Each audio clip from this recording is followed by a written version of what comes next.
Okay.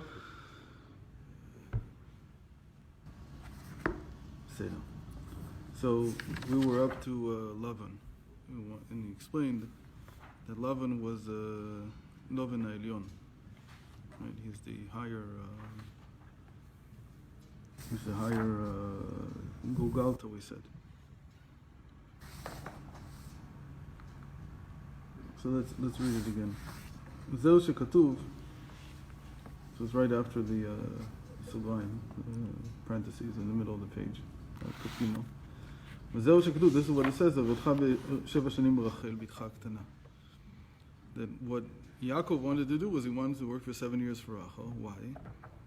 Because Rachel, he thought it was worthy of working 7 years to get the midos that come out through the speech, the lower midos, the midos of Zah, what he's connected to. Why can't he do that after he's married? Because he has to get it out of Laban. Why? Because it says, Ki Laban ubchinat Laban ha'elyon makor chasadim. Because Laban is the source of everything. So this brings us, we started talking about it yesterday, but it brings us into a very interesting reading of what Laban is. What exactly is Laban? And what does he symbolize? So he said he symbolizes the Gulgalta, which is white, which is the highest part of the Keter. And really, it's even explained that it's even higher than that. Laban Elyon is like saying that he's like the source of all the lights, like Paro that we talked about yesterday. And we see that the very fact that Yaakov is willing to work for him says that you need to be working for that higher source. And again, his figure in the Torah is very strange. It's not clear exactly what he is. On the one hand, he's a scoundrel, and he seems to be a cheater. On the other hand, and this is the big deal to understand, and maybe this is the hardest thing in serving Hashem, is that from time to time there's different ratzon, there's different cheshbon above. And the question is, can you take it and understand that it's Hashem like shining in the world in a different way, illuminating the world in a different way? Where did this come about? It came about very strongly when Yaakov was working for him later. And then he says, "V'avichem echlif maskulti aseret monim."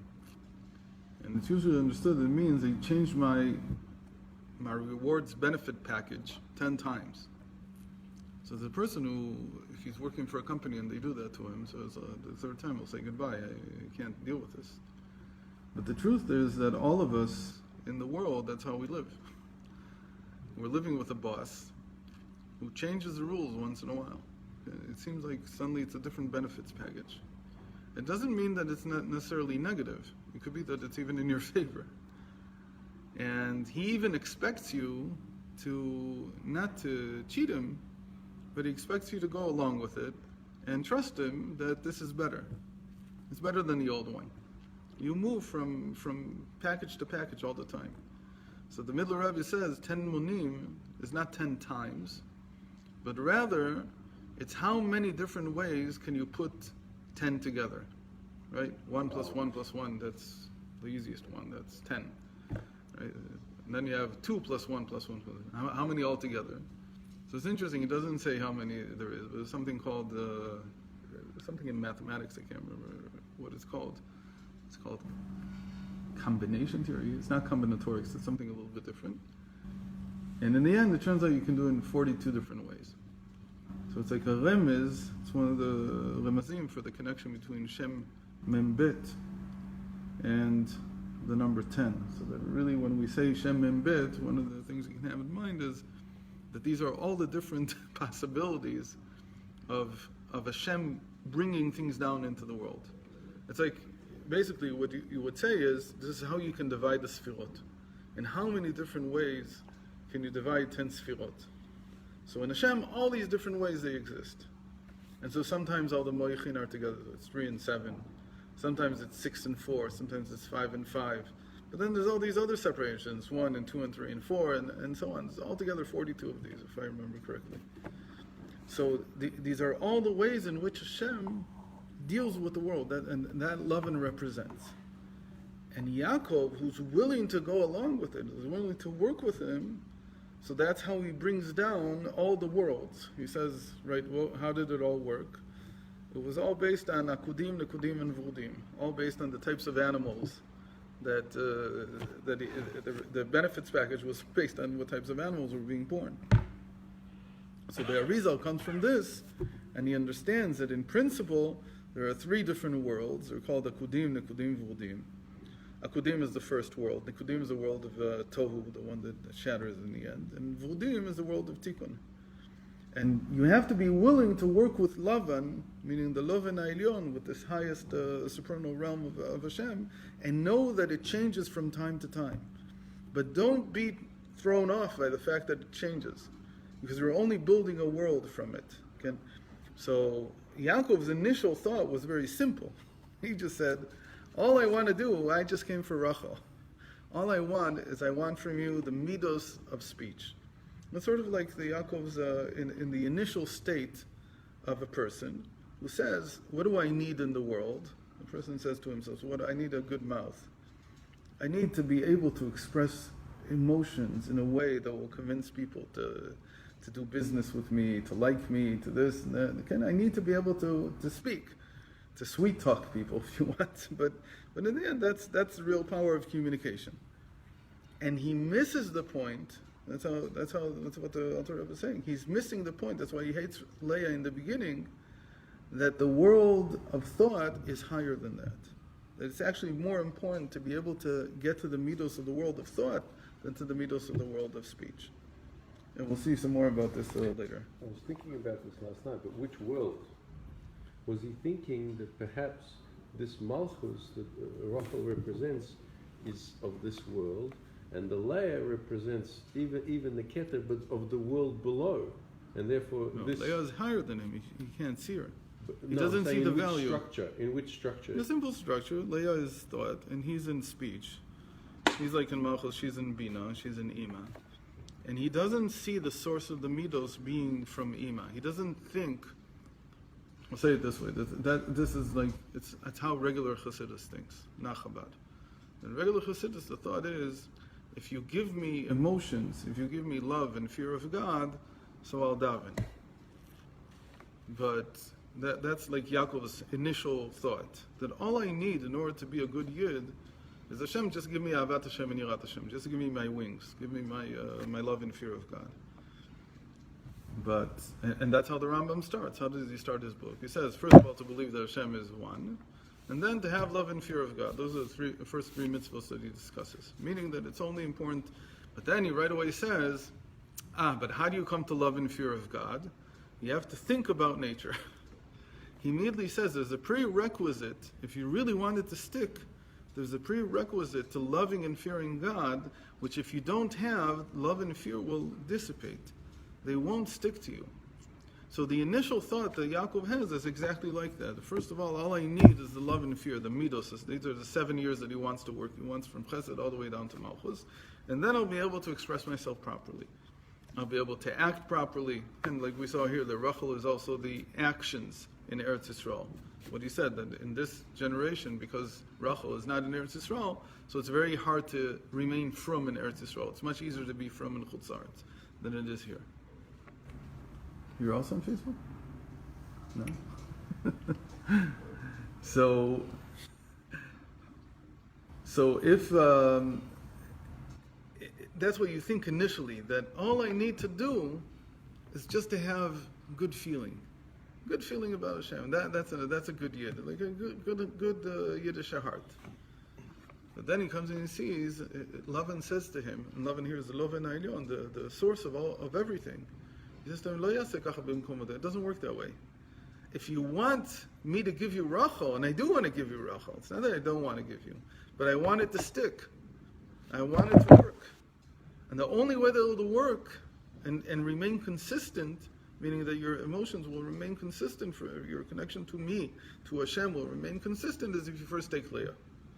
And what does that mean? That you first have to think. Even though you, Yaakov, in the initial thinking, like the L'chatchila, you thought is fleeting. And there's an initial feeling that thoughts are, as I was explaining here, is like something that's not permanent. Why? Because the thought is constantly on the move. In the East, they say that the thought is like a monkey on a leash. Even if you put it on a leash, it jumps all over the place. That's how thought is. It's rimata machshava. It's always moving. Why? Because it's the levush for chokhmah and bina, and because chokhmah and bina are always coupling, they're always in yichud. So thought is always being filled with their progeny all the time. You can't. It's like overflowing at every moment. So the thought, which is just a levush, is constantly being bombarded by everything that's coming from your chokhmah and bina all the time. But speech, or the midos of the heart, why don't you feel something all the time? You can stop also feeling and so on. You can stop talking. It's because it's coming from the Zayin Malchut, or Yaakov and Rachel, which is a Yichud Liprakim, it's called. It's only sometimes they couple. Only in certain times. So it seems at first that it's more stable, it's more established. To work with your mouth, to work with actions, these are things that are permanent. And to work with thought, who needs it? It's just a waste of time, because at this moment you have that, then it seems like you're catching thought, like it's a person turning on and off the TV and just catching pieces of what the show is about. And it doesn't even look like a show. It doesn't even look like it has a theme. It's just everywhere. Frames. Yeah, it's just frames out of the whole movie. And it's not really a movie that has a plot, it looks like it's just everywhere. Sadly, he says. How does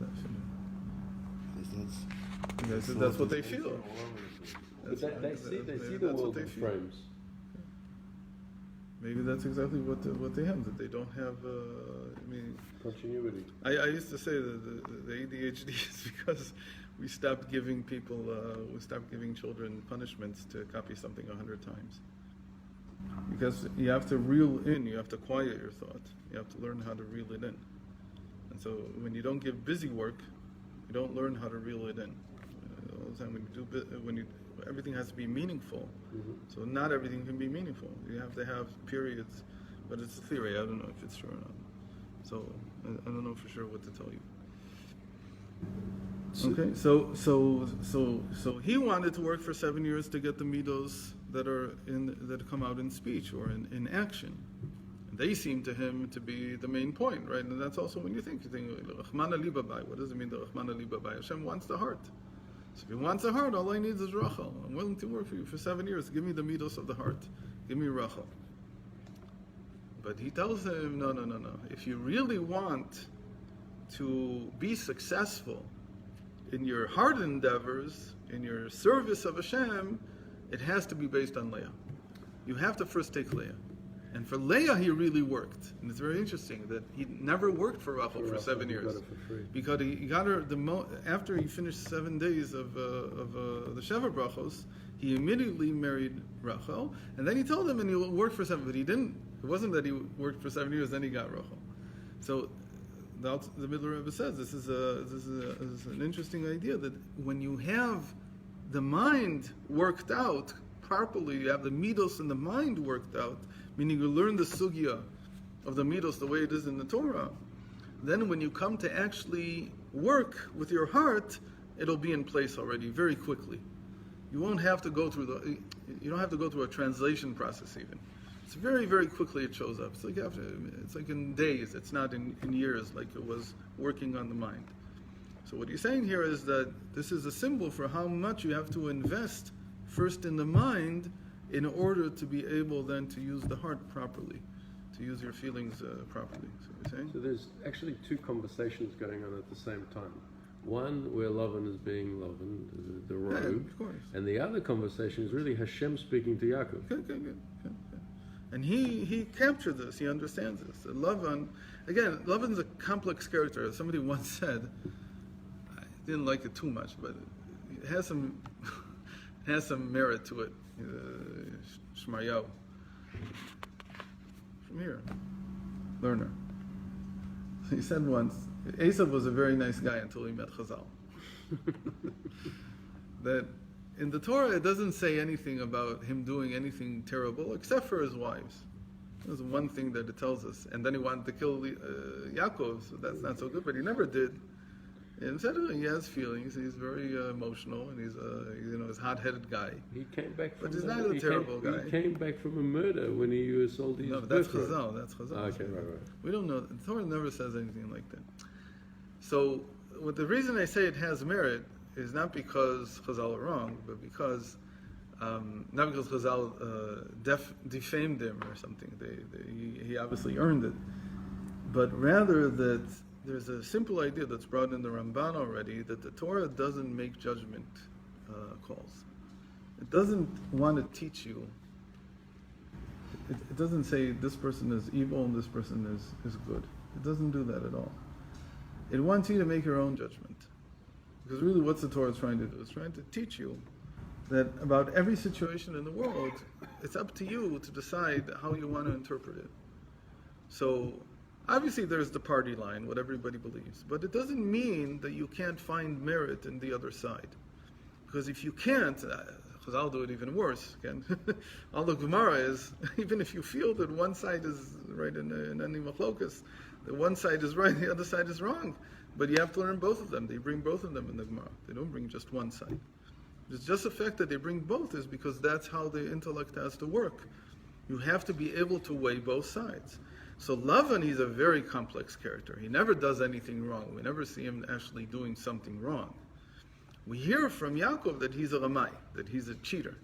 But again, the cheating here could be, as it's explained, that it's really he's changing, he's switching it up to keep Yaakov on his feet. Like, okay, so let's see if you can handle this. Like any good father-in-law would do to his son-in-law. You want my business? Okay, let's see. I'm going to switch it up today, and then see how you deal with it this way and how you deal with it that way. It's not necessarily because he's an evil character in the Torah. So in the Torah, it's very open to interpretation that Laban is Lavan Elyon, that he's the Lavan Elyon. Okay. Same thing as Laban, he told Pharaoh to kill all the Jewish children. Again, that's not in the Torah.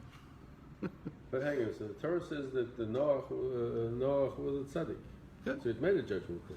Again, in a few places it does. But then out of all the people, it doesn't. He's one of the people who sounds not so good. In any case, so it very seldom does, put it that way. כי לבן הוא בחינת לובן העליון, מקור החסידים שכולו רחמים פשוטים, דלית שמאל הבית עיקרה כשלמטה נשפל בלבן גשמי. And down below he becomes Laban, like we said, maybe the character himself, like Chazal say, he's a very negative character. But in the Torah is far above that, in the sense that it's like saying that Chazal want to help you understand how to make the judgment properly, how to judge things properly, how to weigh them properly. He says even below, when it becomes entirely white, so it becomes tahor, becomes pure. והלבן כתיב, וישכן לבן בבוקר, שבכל יום יתגבר ונמשך אור החסד העליון.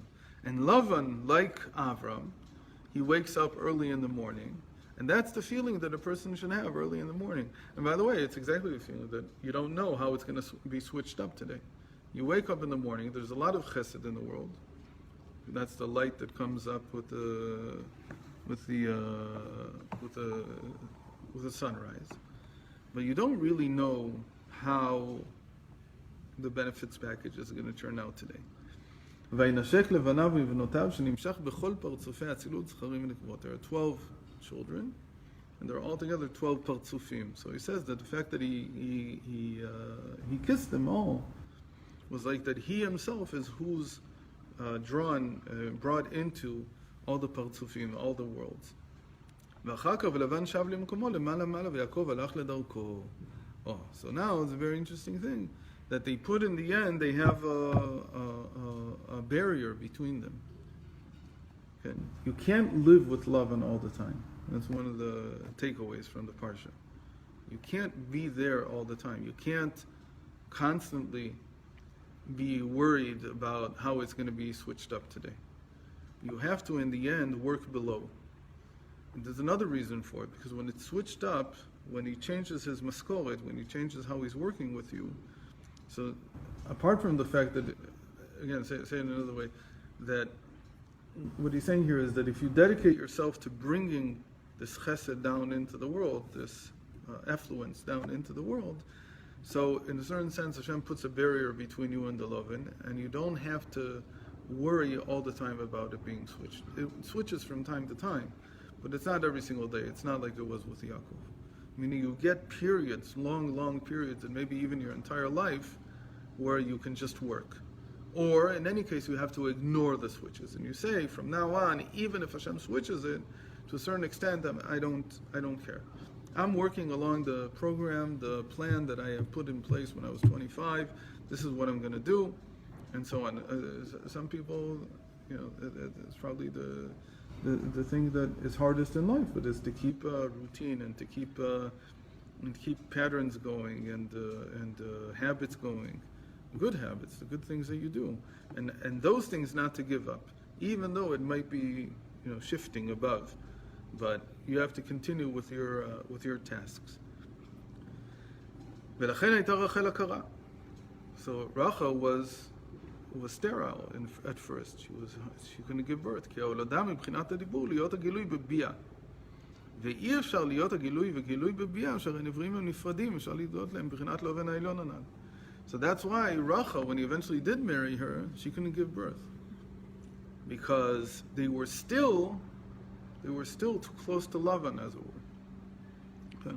So she was able to get one child out, but it's very hard, because that's what he's trying to say. You have to get some distance from Laban to really be able to function in the world.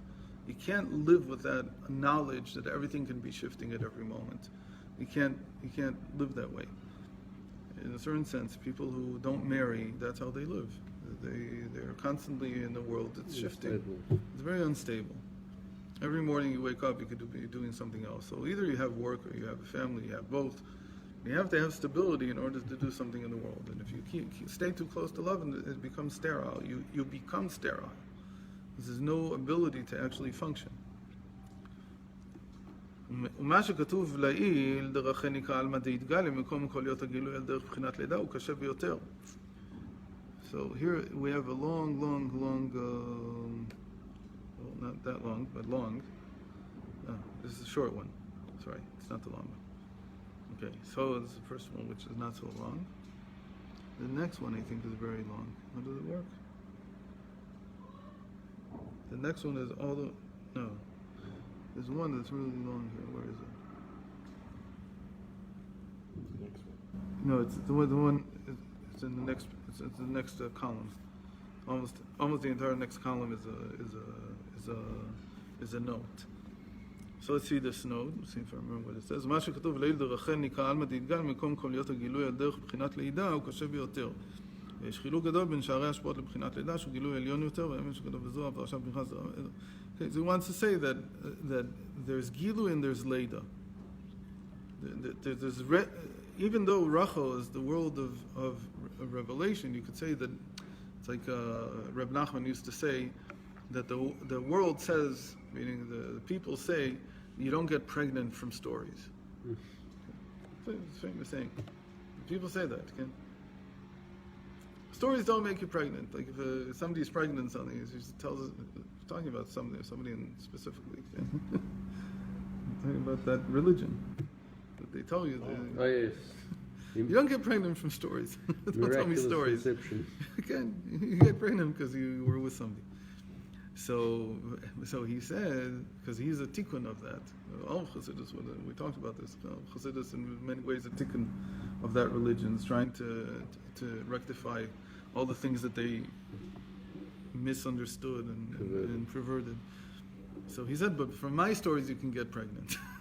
And he didn't mean that you can get physically pregnant. He meant that your mind will get pregnant from my stories. So to give birth is very different, meaning to get pregnant is very different. It's a whole different level of being affected, of being able to reveal something than just to reveal something in the mind. To reveal the mind, even Reb Nachman's stories can give birth in the mind. But to actually give birth, you can't from stories. It doesn't work that way. It's something much, much more real. So in that respect, and because it leaves a permanent impression in the world, it's a person. that you're bringing into the world. So in that respect, so even though Rachel herself is Almadid Galia, it's the power of revelation, still to be able to give birth is a much higher level of revelation.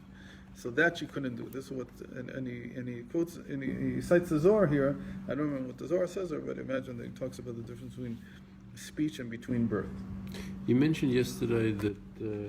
Just one more thing. Potent speech is close to being like insemination.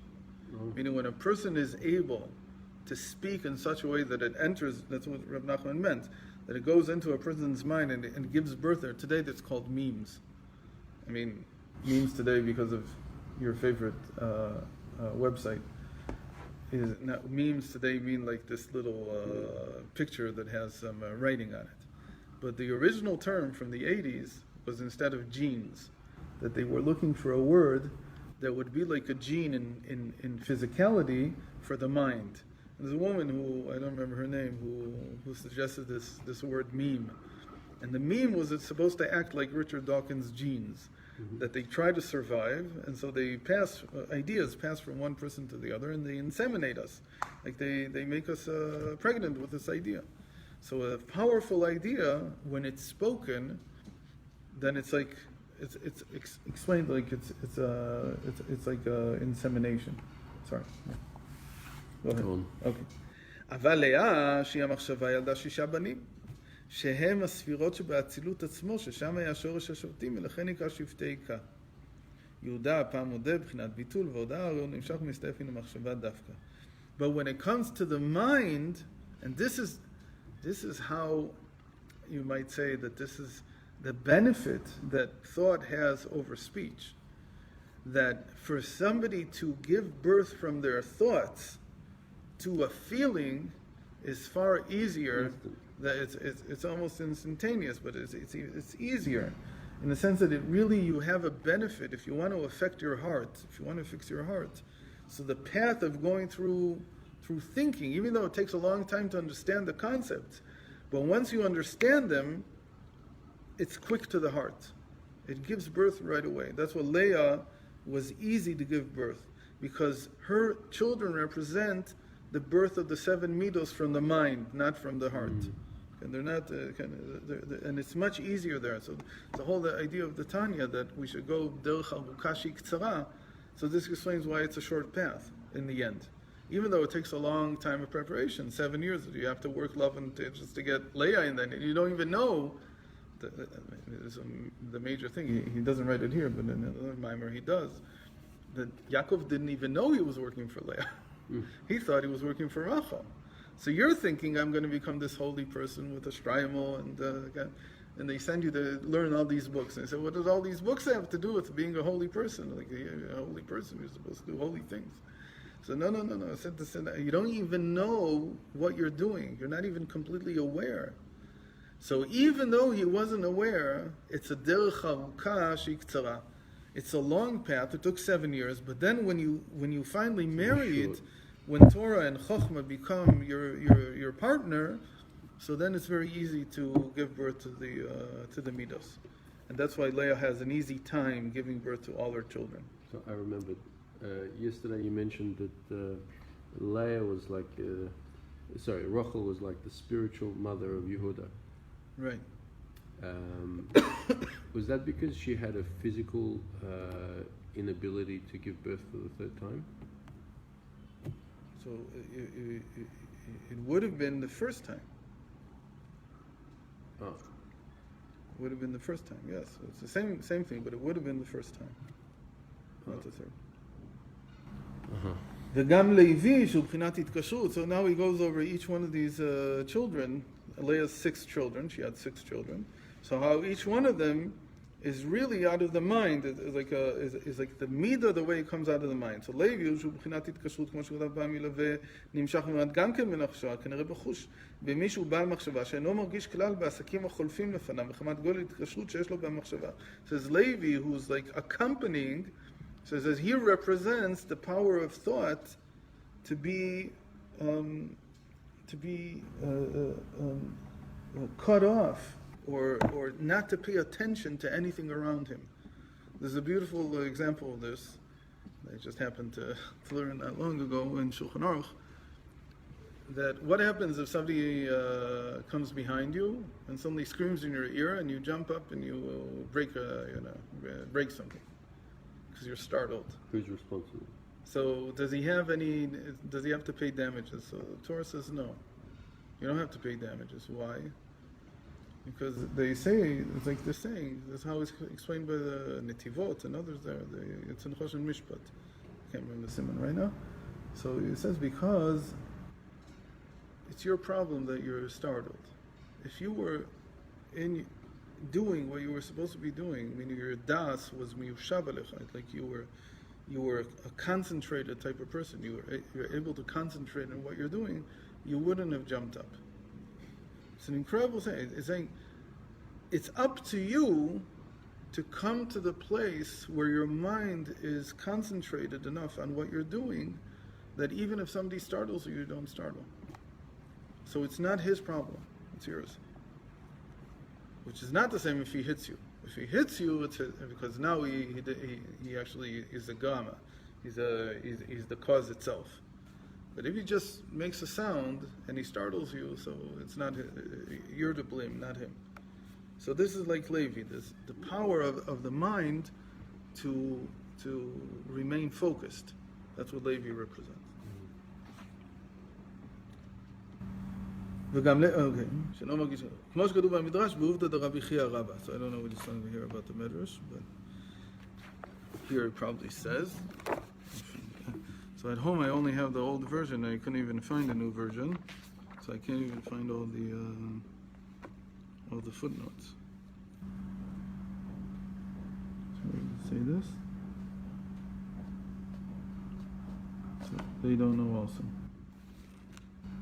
They also couldn't figure out what he's talking about. Okay, got it. In any case, so there's a story, I guess, in the Midrash about Reb Chia Rabbah who didn't hear what people were saying around him. A good example is also Reb Zusha. Reb Zusha, whenever he learned, so he didn't hear anything of what was going on around him. So the one time that they were praising Zusha next to him, he was sitting mamish next to him and praising him. He didn't hear a single word. And the Maggid said, you have to learn in such a way that you don't hear what's going on around you. And he says here, bring Zusha. So Zusha, they called Zusha. He says, Zusha, what did they just say about you? So you didn't know. You had no idea that they were even speaking about him. So that's how you learn. And you sort of learn how to do this in a base medrash, where it's very noisy and everything. Then you learn how to focus on your own thoughts, not to be distracted by anything around you. וכן גבי רבא דאב מים בשמתי. פרק אמר רבי עקיבא, so this is in Shabbos, another story like this. ולכן יצא ממנו משה שהיה כבד פה וכבד לשון. So because of this, Levi gave birth to Moshe. Moshe is one of his descendants, who was hard of speech. דהיינו שלגודל התקשרותו בבחינת ביטול ונחנו מה, לא היה יכול להיות משפיע שהוא בחינת הדיבור. So he's so much engrossed in his thought that it's also hard for him to even speak, because that's how thought is. בעיקר ההפרש בין התקשרות הלוי שהוא בחינת ביטול ובין הודיה דיהודה שהוא גם כן בחינת ביטול. So now he's getting into a little bit of a side point here. But there's Yehuda and Levi both seem to be bittul. Yehuda is bittul in the sense that he admits to Hashem, and Levi because he's not distracted. So they're both bittul. So he says the difference is כי יהודה הוא בחינת הביטול בגילוי, כעניין מודים שקורא משתחווה. And here he connects it to Rachel. He says that Yehuda, his nullification to Hashem expresses itself in action. So it's not like Levi. Because for instance, it says, when do we show our bittul to Hashem? When do we show our nullification before Hashem? When we bow down in mudim. It says there that you do it, meaning you're in the middle of davening, and then you do an action. So how is this possible? If you're davening and you're not distracted and so on, you're just in, how is it that the body can bow down and do something? So it says Yehuda has this innate ability, that's what it said he gets from Rachel, to express himself. Meaning that as much as it's thought, it does come out in expression. ולכן יצאו ממנו מלכי בית דוד שביטולם בחינת הביטול שבהתגלות וחיצוניות. And that's why he gave birth to the house of David. And there are all these kings who show their nullification externally. They're able to have a Levi. It's the inner aspect of bitul, meaning that it's only between the person and himself. הגם שבחיצוניות אינו נגלה כלל. כי עניין ביטול לצבא שהיה לך משתחווים, משתחווה של מלאכים אינו עניין השתחווה גשמית, אלא שמשתחווה ובטל בהשגתו ברוחניות. So all their nullifications just in the mind. The example for that in the ancient world was that the stars continually revolve around the center point. So they describe this as why don't they fly off in a straight line? Normally things continue in a straight line. What keeps them going around in a circle? So the idea was that they're constantly nullifying themselves, meaning they would want to go off axially, like off the orbit. But there's something that's keeping them. Today we call that. They're drawn to the center. Okay, so today we call that centripetal force. Centripetal pushes you inwards, and it balances with the centrifugal. I think those are the two names. So anyway, there's actually a very big discussion in Chassidus when the Rebbe has a long discussion about what these two forces mean. But in the ancient world, this was considered to be their nullification. Centripetal force was like the nullification to the center. So all of this led to Levi giving birth to the Kohanim, whose bittul is not seen. You don't see it. Okay? You don't see it externally. As opposed to the kings, to David, to Yehuda, whose nullification before Hashem is seen externally. You actually see it. You can see a Kohen's chesed. Chesed, but you can't see his bittul. No, you can't see. That's the idea. Because he has all these fancy garments, you know, I think that Garments, and not only that, but they also work very quickly.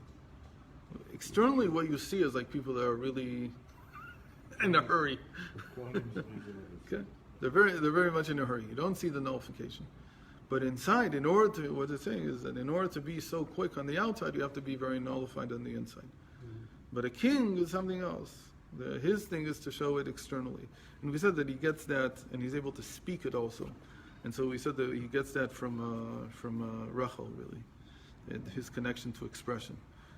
Then Leah stopped after Yehuda. Because that was the end of how much she could reveal at that point. So there's something about Yehuda, okay. To really understand this, we would have to see how the Arizal orders the children of Leah. Yehuda is in Bina, where he takes them from Keter, Chochmah, Bina, Da'at, and Chesed, and Gvura. Those are the 6. So he divides them for that. If I remember correctly, Yehuda is in Bina. So when she got to Bina, when she got to Yehuda, was the 4th from above, right? It's not the 4th from above, it's the 3rd from above. So the order is Zvulun, Yisachar, Yehuda, if I'm not mistaken. That's the order. It's like backwards, actually. Zvulun is the first, and Yisachar actually was the first, the last. So no, it's not even a reverse order. It's not a reverse order. What? Again, Shimon is Gvura, and Reuven is Chesed, and Levi is Dat. That's how the result puts it. Dat is also is kashrus, right? Dat, he says in the Tanya, is the connection between a husband and a wife. So in any case, so when she came to Yehuda, she stopped. Let's just see the end. So really, the rest is a long note. So okay, so maybe we'll leave the note for next time. So we'll learn the note tomorrow, or we'll just continue to the next one. What? You want to write this one?